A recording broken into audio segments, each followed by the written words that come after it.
Right now, the National Weather Desk, an urgent search for survivors in California as more than a dozen skiers are trapped in an avalanche. It took us several hours to even get, equipment to the scene and get resources deployed. The massive storm also caused power outages and rock slides. Some drivers got out of their cars and started removing the debris themselves. A dust storm triggers a pileup of more than 30 cars on the Oklahoma highway. Storms that came through and the wind picked up and created just what I'll call as a dirt or a brownout. Why this could be one of the worst ski seasons on record in Washington State. It's been a bummer of a season so far. And what you can do to help prevent melting snow from flooding your home. From our nation's capital, this is the National Weather Desk.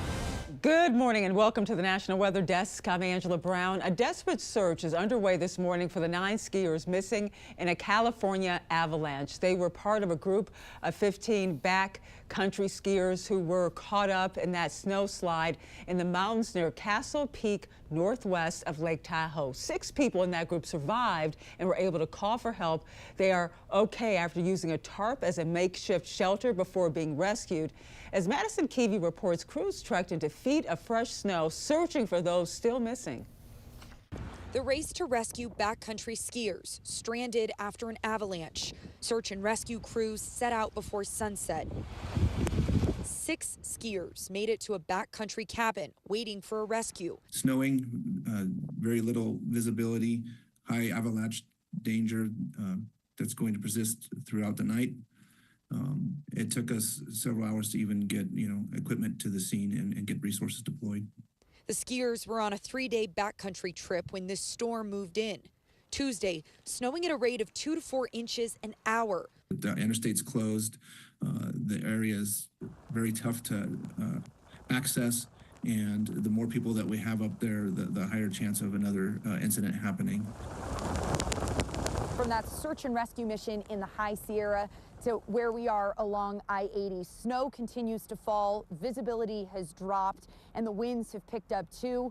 I-80 still closed to that Nevada state line, and for drivers, it's a hurry up and wait. We've been parked here for about 2 hours or so, and we're gonna see if it lightens up and they open up 80. If not, then we'll just stay here and try again tomorrow morning. Well, large portions of California remain under a winter storm warning through tomorrow. Up to 8 feet of snow are possible in portions of the Sierra Nevada mountains, where snowfall rates could be up to 4 inches an hour. Southern California faced wind and rain on Tuesday. They are now bracing for a third round of wet weather tomorrow. Well, tens of thousands of homes and businesses across Northern California lost power in the storm. Many were not in the mountains as the storm brought strong winds and rain to lower elevations and those closer to the coast. The wind knocked down trees and also power lines. The heavy rain caused some localized flooding. There were also several mudslides and landslides, with at least one closing one of the state's most well-known roads. Jacqueline Quiones has more. Highway 1, known for its scenic vista, brings tourists from all over to visit. On Tuesday, drivers were turned away from some parts of the Big Sur coast, with Caltrans picking up mud and rocks from the road. Messages and directional signs are in place to alert travelers in advance of the closure. And it's not just Caltrans picking up debris. Some drivers got out of their cars and started removing the debris themselves. That's the first priority, to be safe. Maybe coming another day where it's more sunshine and more drier weather. Caltrans says the slope above the roadway at Regent Slide is stable, but the debris is coming from the base of the slope. Strong winds from the front edge of the storm kicked up dust and dirt in Pueblo, Colorado. That led to a so-called brownout with low to no visibility for drivers along I-25. A massive pileup of cars followed, killing 4 people and also injuring many more. Alan Gionette has the details. This is a CDOT camera shortly after this crash, and it shows you how heavy the wind was with the violent shaking on this camera. It was then that there was a pileup involving 30 vehicles, both southbound and northbound. What is almost certain was that it started with a brownout. Right before we had the advisories that the wind was going to pick up this morning. There was no closures, and this was one of those storms that came through and the wind picked up very quickly, and that location down there, unfortunately, due to the lack of moisture and stuff that we've had in the area recently, the dirt and everything just transversed all the way across I-25 and created just what I'll call as a dirt or a brownout. To show you what some of that dust was like, this is what we recorded after arriving on the scene here, and that was after the southbound portion of the highway was able to reopen. Once again, the wind kicked up violent dust, but we suspect that this was not as severe as it was when the accident occurred. And further east, those high winds are spreading multiple wildfires in the Texas and Oklahoma panhandles. There are multiple evacuation orders across the region as the flames burned more than 150,000 acres. 4 firefighters have been injured battling those fires. The winds are not expected to let up much today as red flag warnings are posted across that entire region. And in the northern plains, the story here is the snow. A winter storm is now walloping portions of the Dakotas, Minnesota, Wisconsin as well, with some areas expecting up to 2 feet of heavy, wet snow. There's also some serious wind. Now, I want you to check out these massive waves on Lake Superior this morning. Look at that. This shot is in northern Minnesota, about an hour north of Duluth.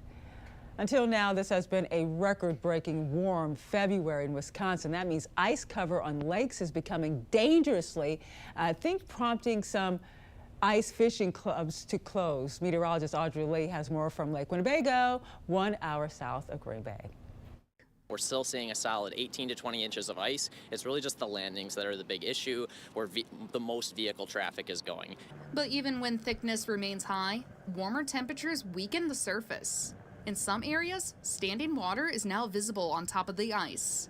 The ice thickness is still measuring about a foot or more in some spots, but with warmer temperatures in the 40s and 50s, it's weakening the ice from top down, and that's creating soft and unstable conditions, especially for vehicles. Vehicle traffic was still busy near the Merritt Avenue landing before it closed Tuesday. Vehicles just put the most weight on the ice, so we're keeping the landing close to those. ATVs, UTVs, they can still get on the ice, no problem. When temperatures swing, it causes the ice to expand and contract, increasing the risk of cracks. With rain and warm temperatures continuing in the forecast, ice conditions can change fast. And with Battle on Bago happening later this week, closing access points is critical. It's really important to try and save the landing for this big event we've got going on. There will be thousands of people here in Oshkosh for this awesome fishing tournament, so we want to make sure we can keep the ice good as long as possible. Now to western Washington state. It's been a dreary ski season in the mountains. Meteorologist Stella Sun spoke to longtime skiers and snowboarders who say this might go down as the worst one in more than a decade, but there's hope things will actually get better. In the Cascade Mountains, it's been a bummer of a season so far. The 2025 to 2026 ski season has been depressing. It makes me sad. I have a pass. I live 20 minutes away, and this is my first time up here because the snow just hasn't been worth coming up to do. Some are even leaving Washington in search of better snow. We had to drive all the way up to Canada just to get a good enough snow. Warm atmospheric rivers delivered rain to the mountains in December. Then, a dry January, followed by more atmospheric rivers, melted the already meager snowpack. This taking a toll on the ski resorts and the economy surrounding it. You feel for the people who work here and who depend on this mountain for their livelihood. It's really sad to see it. Of the 14 total areas where snowpack is measured, 9 areas are between 34 to 49% of normal. It's also sad to think about what's going to happen this summer when we're looking at, drier weather and the conditions for fire. We live in a fire zone area. NOAA's weather outlook for February 23rd to 27th shows above average precipitation and below normal temperatures for western Washington. Skiers and snowboarders hopeful the ski season turns around. This week, there's supposed to be a lot of snow. We get Miracle March coming around. In the meantime, families making the most of the ski season so far. I like it because I get to be with an instructor and my dad, and I also like skiing down the big hills because it's fun. I get to be with my dad. I get to snowboard with him. And coming up on the National Weather Desk, we'll look at how a changing climate is impacting oyster populations along the California coast. And we're going to show you the ingredients needed for severe weather to form.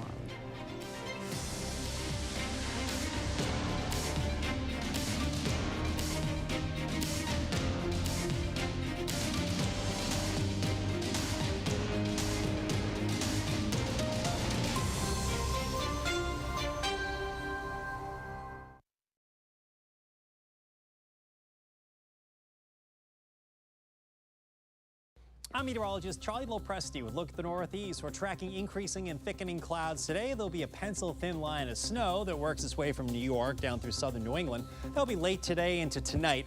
Look for a clearing sky with a lot of sunshine returning on Thursday. The pattern looks active late week and into the weekend.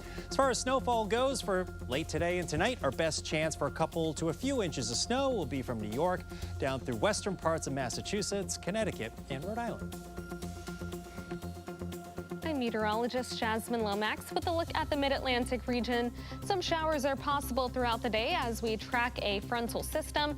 As it clears out, we'll start to dry out, but that will be short-lived. We have another chance of showers on Thursday as an unsettled pattern continues. Temperatures will rise to the 30s, 40s, 50s, and 60s. Then overnight, expect a cool down as temperatures drop to the 30s, 40s, and 50s around the region. Hi, I'm meteorologist Jennifer Collins with a look at your southeast forecast. A mild afternoon for most of the southeast. Temperatures in the 60s and low 70s for the Carolinas, the low 70s along the northern Gulf Coast, with the upper 70s and low 80s for most of central and south Florida. Additional cloud cover through Wednesday for most of the Mississippi River Valley, extending into Tennessee and the Carolinas. A couple of showers possible along the northern Gulf Coast into early Thursday morning. Dry for most of South Florida with a mostly sunny sky across West Palm Beach and Miami.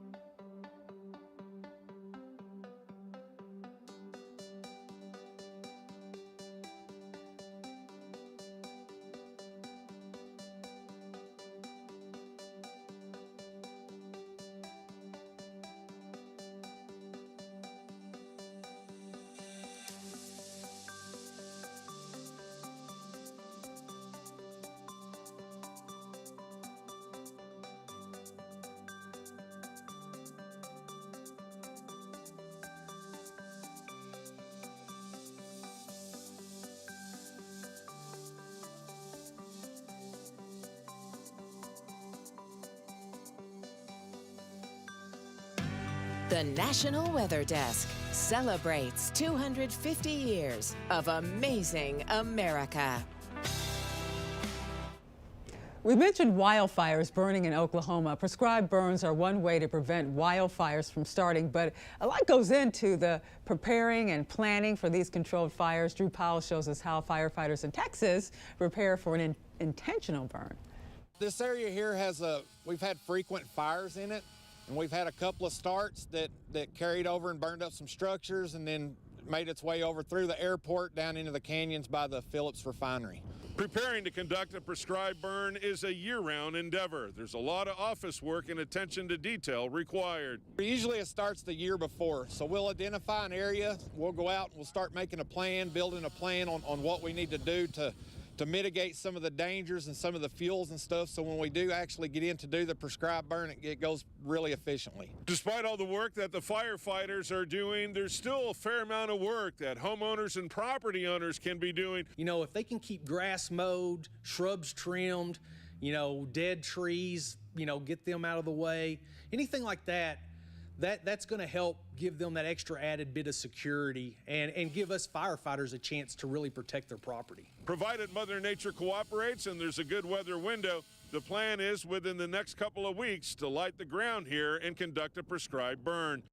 There are several ingredients that play a role in developing severe weather, but they are not always the same. Meteorologist Evan Chikvera explains. When you guys talk about dynamics, what the heck does that mean? Great question. Dynamics is looking specifically at our wind profile, the motion of the atmosphere, where it's going to steer storms, how it's going to help intensify, is there a change in wind direction with height, because all of that will have an impact on what you receive weather-wise. So you'll often hear about us talking about wind shear. If there's good dynamic support, there's wind shear. Two types, speed shear and directional shear. Speed shear, winds simply increase with height. This helps the storm last longer and stay stronger. Directional shear, a lot like it sounds. Winds are coming in out of the south, say at the surface. You go up to 4,000 feet, and it's coming in out of the west. So your wind is veering, it's turning with height, and that's better for rotation, better for supercells and possible tornado development. We look at this most critically when you're talking about these mid-latitude cyclones. Your fronts, your troughs, these big systems, because the wind fields are bigger. There's a higher magnitude, and they have the potential to be more impactful. So I hope that makes sense. When we say there's good dynamic support, that means the wind fields favor intensification with the system. The other is thermodynamics. We'll talk about that one next time. If you're relieved your area is thawing after weeks of snow and Arctic air, you are not alone, but melting snow can lead to flooding. Meteorologist Eric Kostreva says there are things you can do to help mitigate all this.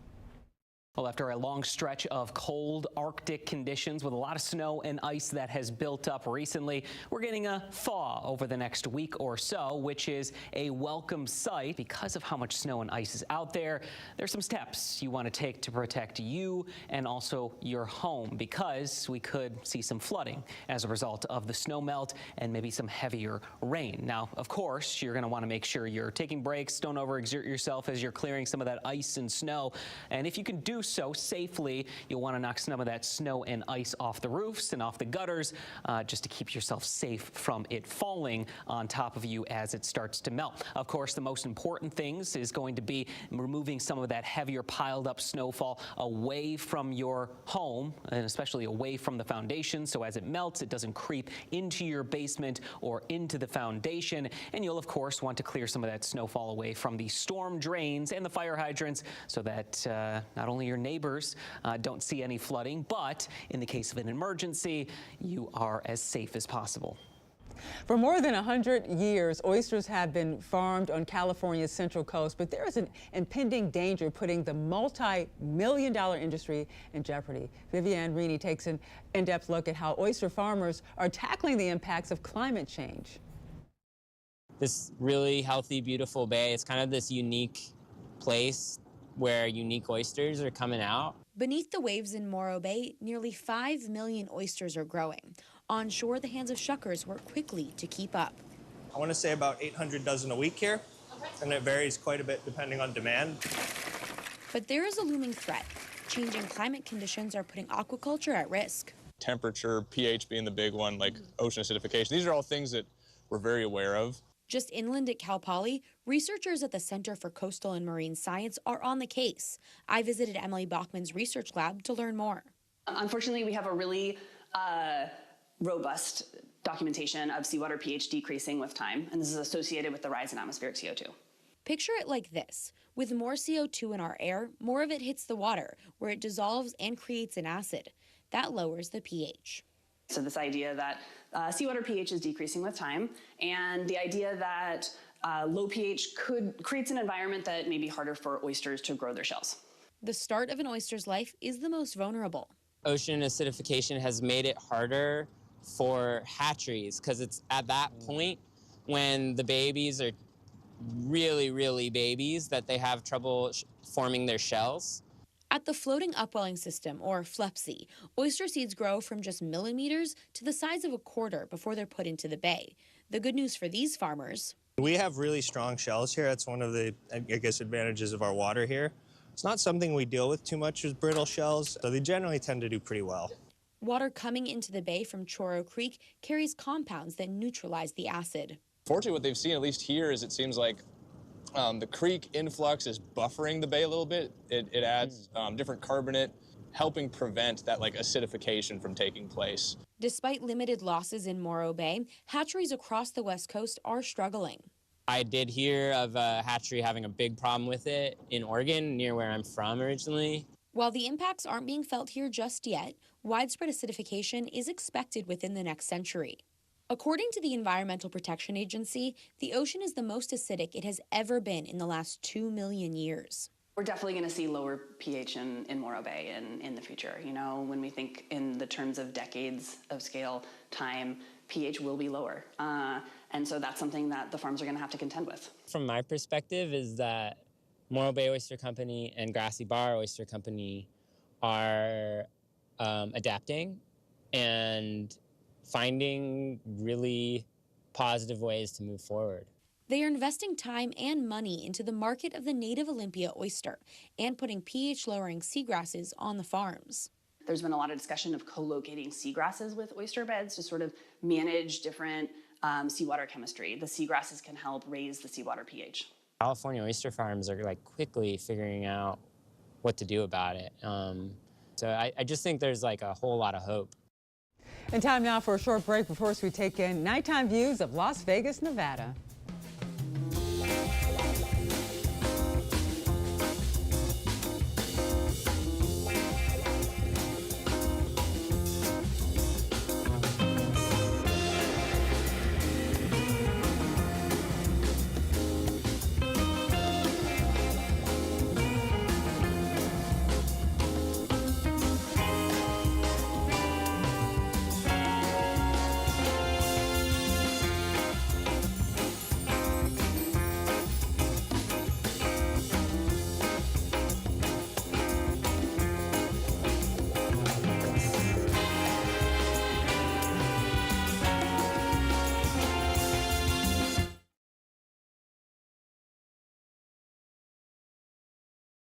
Well, very good Wednesday morning, everyone. I'm meteorologist Andrew Buckmichael.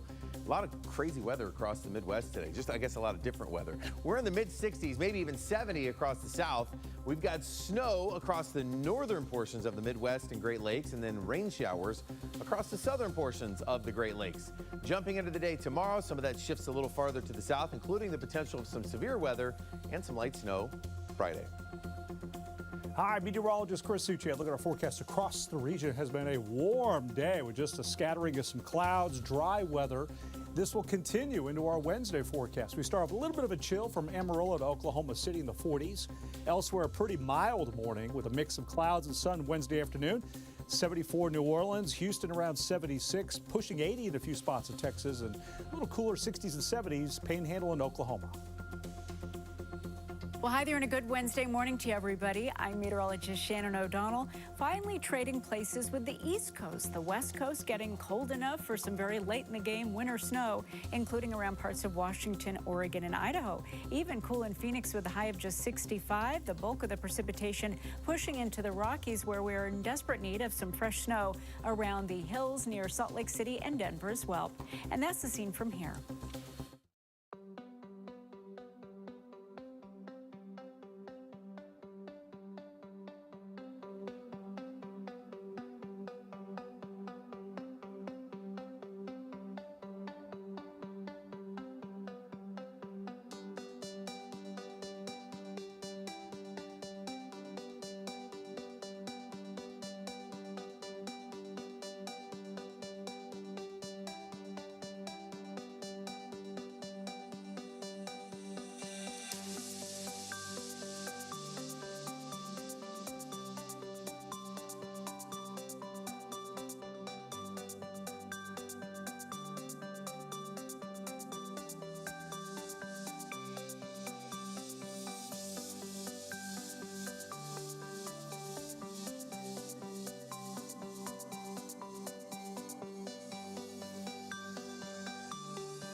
You are watching the National Weather Desk. Part of Utah got a shaky start to the holiday weekend. A magnitude 3.5 earthquake rattled the Washtenaw front Friday evening, but as David Ochoa reports, it may have been an aftershock from a larger quake that happened earlier, nearly 6 years ago, actually. All of a sudden, I hear a do-do-do, a shake, and then a boom. A Friday night quake that was felt all over the Salt Lake Valley. Cameron Mullikill owns this building right on Main Street, and he was working when he felt everything, but didn't know it was an earthquake right away. Usually in downtown, you get some young kids that like to climb these buildings, right? So I'm thinking these kids came back. So I go all the way to the back, climb up the stairs just to look over and see nobody. He soon realized what he felt was a 3.5 magnitude earthquake. The epicenter was about 2 miles northwest of West Valley. They're non-noticeable, I guess, these little ones, because no one talks about it. But this one, I'm going to spread the news to everybody. We just had an earthquake. According to the U of U seismograph stations, there have been 232 magnitude quakes within 15 miles of this area since 1981. And this one could be an aftershock of a 5.7 magnitude event back in Magna in March of 2020.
Well, thank you so much for joining us. I'm Angela Brown. Make it a great day, and I'll see you right back here tomorrow.